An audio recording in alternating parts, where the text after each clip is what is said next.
up just to let it all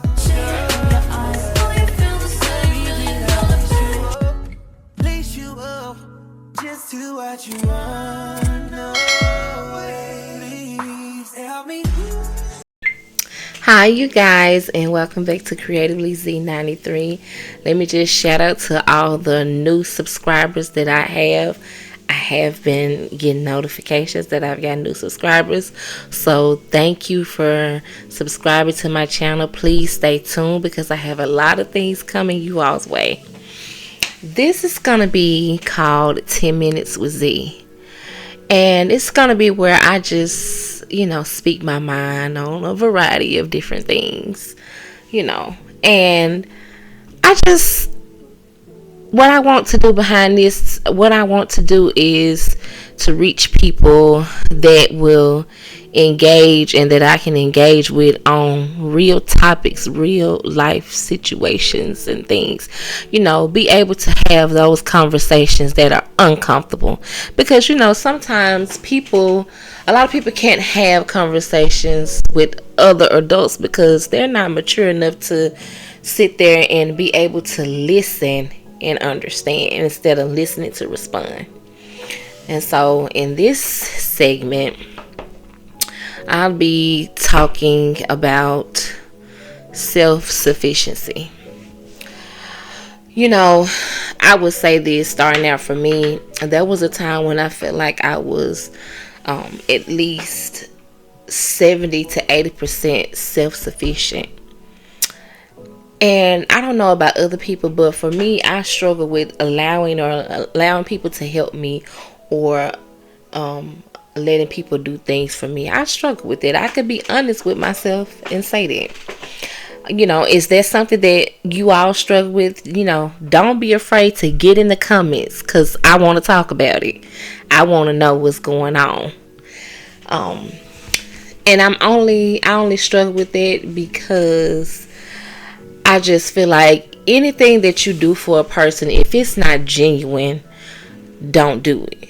And I have been in situations or have had personal experiences with people that have done things for me and then brought it back up in my face, which lets me know it wasn't genuine. Anything that I've done for anybody, and people that know me personally could attest to this, I'm not bringing it back up in your face. It's just not who I am.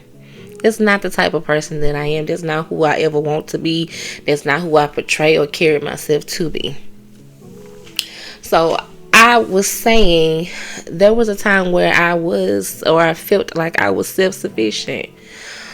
Over the years, I want to say really right in the time that COVID was happening, but it wasn't really broad until it just, got out on the news at one point in time, and it was just everywhere, and they just started shutting down everything. It's when I became dependent. And when I say dependent, I had to actually, I don't know, I be feeling like sometimes you get humbled, so that you can allow certain people that mean you good help you.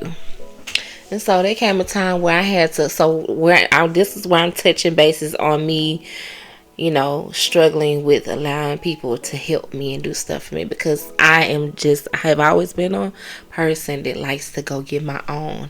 I'm going to find a way and figure it out and survive. I have always been like that.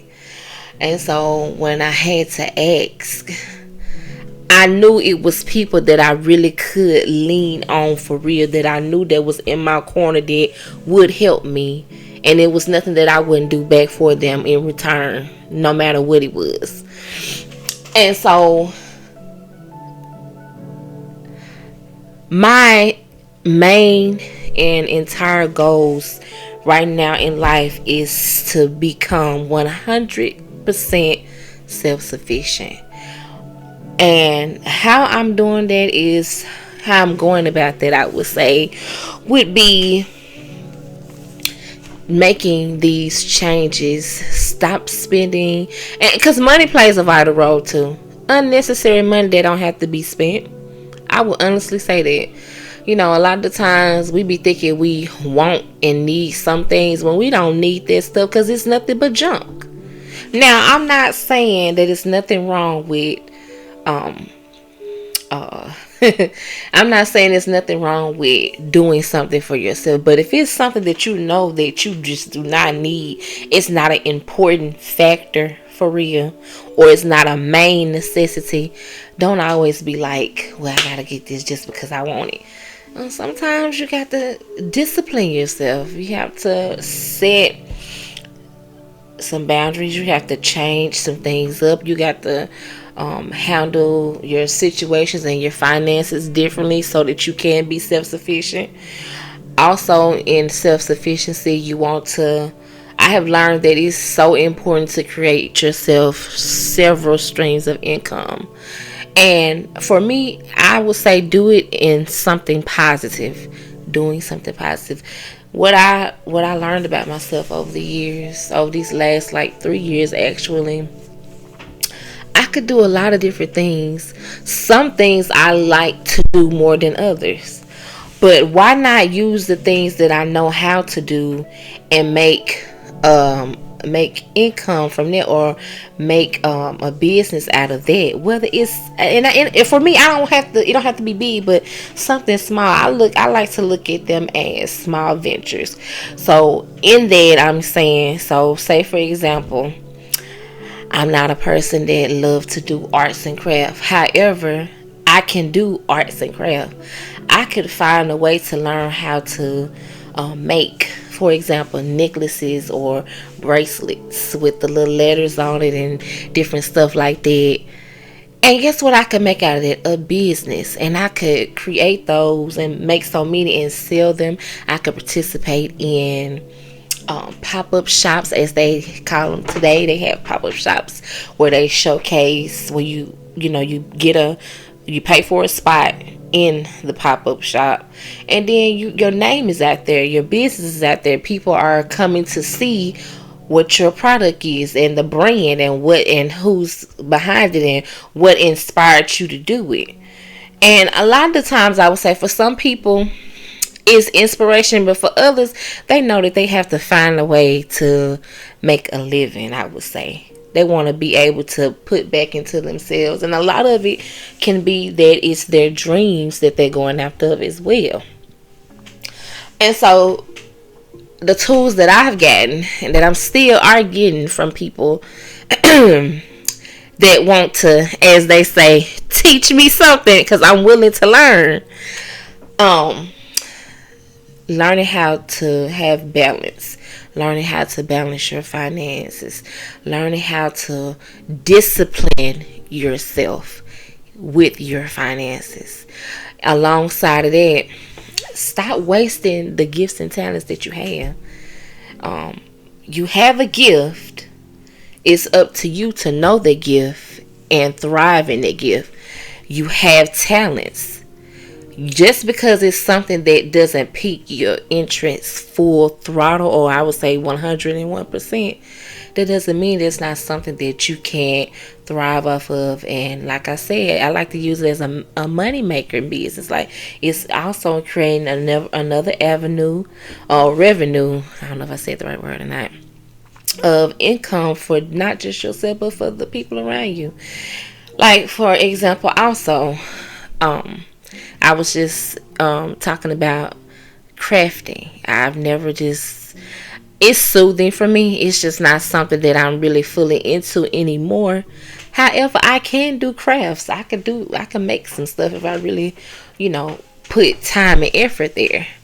And I could actually teach classes or go to, for example, you could go to schools. I look at crafts any age. No age is off limits for craft when it comes to arts and craft or crafting, period. But I look at crafting these days as a way to exercise your creativity And so I was thinking of it in the aspect where, if I know how to make these different crafts, why not go and teach a 10 or 30-minute class or workshop with some students, with a certain amount of students at the schools, and and charge this or whatever, or just do a free one and then the next one charge me like $5 or $10 or something. Guess what? If parents have signed away or signed their kids up to participate in this workshop, and I say it's like $10 to do this workshop, if I have 10 kids to sign up or 20 kids, that is another way of me bringing in some income. And guess what? Those arts and crafts aren't going to waste. We're not wasting that particular talent. It's still a talent that we're using, because even with your talents and your gifts, you still want to critique them and continue to learn through them while doing them. And so what's been really important for me is becoming more self-sufficient for the betterment of me. I do also believe that I'm here to help people, and in some way, form, or fashion, every time I always see the benefit putting back into myself as it helps me when I help others. So I would say, and ending this little first series of my 10 minutes with Z, learn to be more self-sufficient. Stop sleeping on yourself. Somebody told me that a while back. Stop sleeping on yourself, because you're so brilliant and you're so smart. And you know what? I know these things. I'm aware of these things. I believe and know this within myself.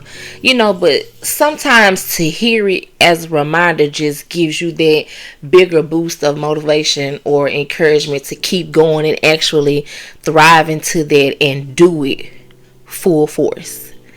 And so I just want to say shout out again to my new subscribers. Y'all, share this video with a friend. Share with a friend. Share with a friend.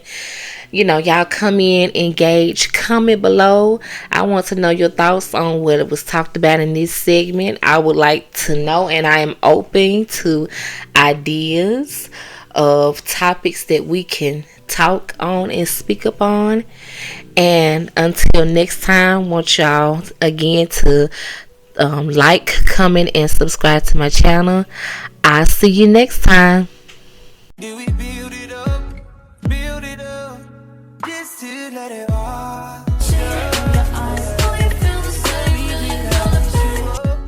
lace you up, just to watch you run.